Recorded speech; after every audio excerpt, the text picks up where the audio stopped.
Hello guys, let's make some okra stew. So the first thing I do is I boil my meat first. Then I'll go in and start cooking the okra.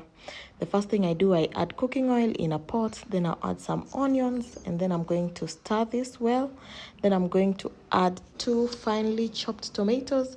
I'm going to stir this. Then I'll add a paste of garlic, ginger and onion.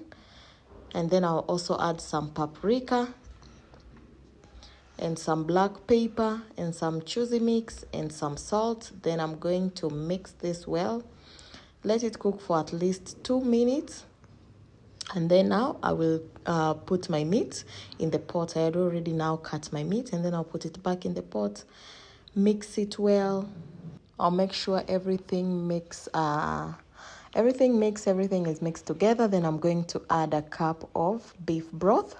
Then I'll let it simmer for some time before I add my okra. You can see how I've cut my okra.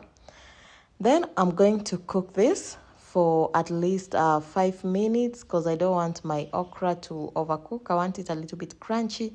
And I'm going to serve my okra stew with ugali. At this point, I think my okra is ready. You can see how it looks.